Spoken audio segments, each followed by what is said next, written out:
בוקר אור, ובשם השם נעשה ונצליח למען שמו באהבה, שהקדוש ישמור על חיילינו, יחזיר את כל חטופינו לביתם, amen ואמן. On m'a apporté une ketouba un peu spéciale, je vous avoue franchement, c'est assez choquant.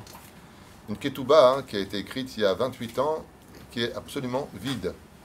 Il n'y a absolument rien d'écrit sur cette ketouba, pour la simple et bonne raison, c'est que l'écriture s'est effacée. Il n'y a même plus les signatures. Car des fois, la qualité du papier, étant des fois trop brillante, avec le temps, efface l'encre de cette ketouba. Donc, ils m'ont posé la question en me disant, moi aussi, vous savez que pour être marié, il y a 3 conditions qui vont démarrer d'un départ qui est le plus important d'une soirée de mariage, c'est la choupa. On investit beaucoup dans les fleurs, dans les décorations, dans les chanteurs, mais le plus important du mariage, c'est la choupa. La seuda, c'est une seudat mitzvah. Le ikar, c'est de là-bas. Pourquoi? Parce qu'au moment où il y a la choupa qui démarre, il y a un renouvellement du mazal, parce que la personne passe de je à nous. Nous passons du singulier au pluriel. Il y a plus, après le mariage, celui qui veut vivre en paix, il n'y a plus de je, il n'y a que du nous. Et la reine Ketotsamizé, la ketouba devient vraiment une référence et une adresse sur la suite du mazal. Si par exemple le nom n'est pas bon, si le lieu n'est pas bon, si la date n'est pas bonne, ça rend la ketouba psoula. Et automatiquement, ça enfreindra le mazal du couple. Il faut faire très attention à cela. De vérifier que notre ketouba est cachère, qu'elle est vraiment bien écrite, qu'il n'y ait pas d'erreur. Qu'est-ce qu'on fait dans ce cas-là où la ketouba elle est effacée, ou pire encore, complètement déchirée? Vous savez, les gens sont très émotifs. Quand ils s'énervent, ils vont prendre la ketouba, ils la déchirent, ce qui est un problème. Il faut impérativement savoir qu'on ne peut pas vivre dans une maison sans ketouba. Zelotov. Pachout, on ne vit pas à la maison sans ketouba. Alors vous allez me dire, le minag de laisser chez la belle-mère. Pourquoi? Parce que dans le cas où il y a une dispute, on peut avoir affaire à sa femme. Et la belle-mère, c'est un autre. Pourquoi tu veux la ketouba? Il faut que vous fassiez le shalom.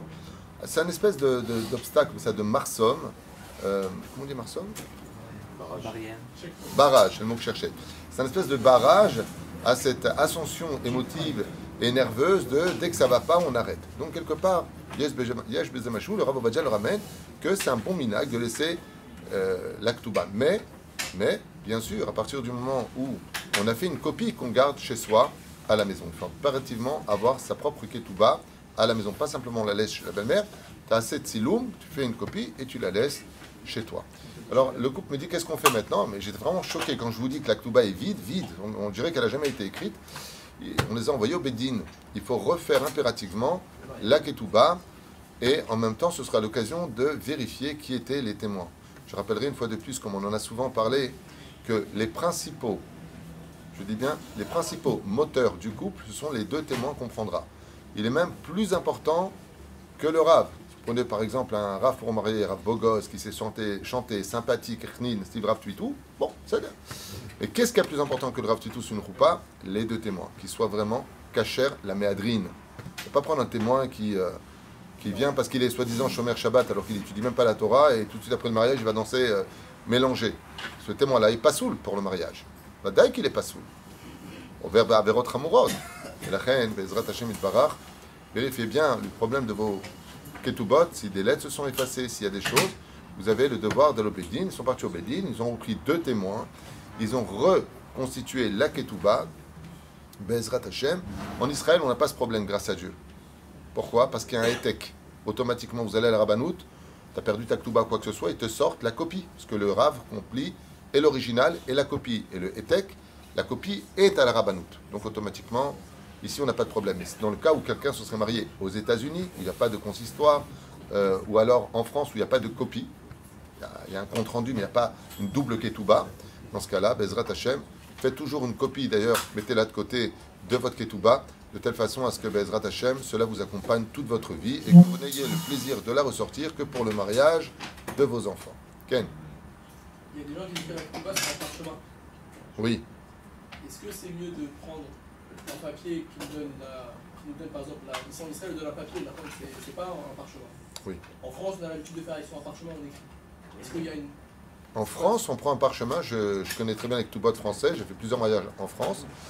Il n'y a pas de parchemin. Le parchemin, ça se fait avec un sofer. C'est joli, mais ça sert absolument à rien, sans blesser les sofrim. Ça sert absolument à rien, car la ketouba ne se met pas dans un cadre, dans le salon ou dans le couloir. La ketouba, c'est un contrat un peu menaçant. Ça veut dire, voici mes obligations, voici les situations dans lesquelles je m'engage, et voici si ça ne va pas ce que je te dois pour que tu t'en ailles de ma vie. Donc, de mettre dans un cadre une lettre de menace qui, attention, d'un côté, qui te dit que l'homme doit donner un toit, il doit donner des habits, il doit nourrir sa femme, misvat l'erev erivia, misvat ona, il a plusieurs misvot qui sont donc stipulés, puis après il a 5 mises en garde sur lesquelles il va s'engager, comme de ne pas redemander les bijoux s'il les a donnés en tant que cadeau d'amour, de ne pas épouser une autre femme que celle qu'il a épousée, ce qui ferait deux belles-mères, ce qui est un peu plus dangereux, de ne pas les garchena bal korcha, de ne pas la répudier sans qu'elle soit d'accord elle-même, de ne pas sortir des gvoulots d'Israël, de ne pas sortir du pays ou de France ou des États-Unis sans son accord, de peur qu'elle reste agouna, c'est-à-dire femme sans savoir où est son mari. Et il y a encore un tnaï, c'est qu'il ne pourra plus toucher la ketouba une fois que les témoins l'auront signé. Il ne peut pas la réformer, il ne peut pas la ranger, il ne peut pas la transformer.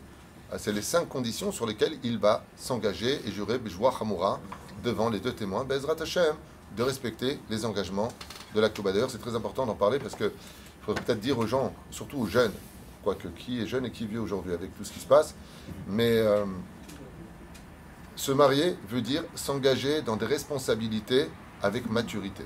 Si tu n'es pas mature, va pas signer ce papier. Tu ne sais pas dans quoi tu t'engages. Arrêtez avec en Israël, mettez-moi 280 000 shekels, 300 000 shekels, 500 000 shekels. Moi, quand on me demande ça, je dis est-ce que tu les as? Non, pas du tout, je cherche du travail. Bon, on va mettre 26 000 shekels et encore c'est trop. C'est sérieux. La ketouba, c'est quelque chose de très sérieux. Non seulement elle joue sur le mazal de la personne, il faut qu'elle soit parfaitement remplie. Et en même temps, à l'occasion, Bezrat Hashem, regardez avec le temps hein, si Bezrat Hashem a kol beseder dans votre ketouba. Elle véhicule un domaine spirituel que vous ne contrôlez pas, qui s'appelle le mazal. Et à part cela, elle doit être cachère. Donc des fois, s'il y a des problèmes, on va devant Beddin qui reprend 2 témoins et on arrange les choses. Une fois avec mon beau-frère, que Dieu le bénisse, il vient me voir au bureau avec sa ketouba parce qu'il est là. Et bon, il y a un petit problème comme ça de Shlom Bayit, je les ai écoutés. Et j'aurais dit, je suis désolé, vous n'avez aucun problème de Shlom Bayit. Il n'y a pas de problème, je n'ai pas compris votre histoire, appelez-moi la ketouba. C'est la belle-mère. Top, ok. Fais gaffe, hein, c'est enregistré. Et tu te rappelles, je t'ai demandé sa ketouba, et là, j'ai eu un choc émotionnel. Je regarde, parce qu'il s'est marié, je crois, 1 an avant moi, c'est ça? Et il y avait marqué sur la ketouba hein, qu'il s'était marié il y a 50 ans, alors qu'il ne les avait pas encore. Donc on est parti directement au Beddin, j'ai pris ma voiture, on est parti au Beddin et on les a remariés dans le bureau du Dayan en prenant 2 témoins sur place pour remplir la ketouba. Et depuis Baruch Hashem, nickel. Ouais. Il y a juste une erreur, le rabbin qui a rempli la ketouba s'est trompé juste de 50 ans au niveau de la date. Je ne sais pas si vous comprenez l'erreur, ce qui fait que sa ketouba n'était pas valable et ça a perturbé son couple sans comprendre comment arranger le problème. Parce qu'en réalité, il n'y en avait pas. Il y avait juste un problème du ciel qui disait « Taktouba, il y a un problème. Taktouba, il y a un problème. » Alors, ça ne veut pas dire que dès qu'il y a un problème nerveux, c'est toujours la Taktouba ou les mezuzot. Il faudrait peut-être arrêter de se servir tout le temps d'intermédiaire en disant « C'est ta mère, c'est ton frère, c'est ta famille, c'est la mezouza, c'est la Taktouba. » Des fois, le problème, il est chez toi. Tu me rappelles l'histoire de la femme qui va chez le médecin et qui dit « J'ai mal ici, j'ai mal ici, j'ai mal ici. Monsieur, madame, vous avez le doigt cassé. » C'est bien beau de toujours trouver des responsables de notre médiocrité. Le mieux à faire, arrange-toi dans tes midotes avant de chercher dans la ketouba s'il y a un problème.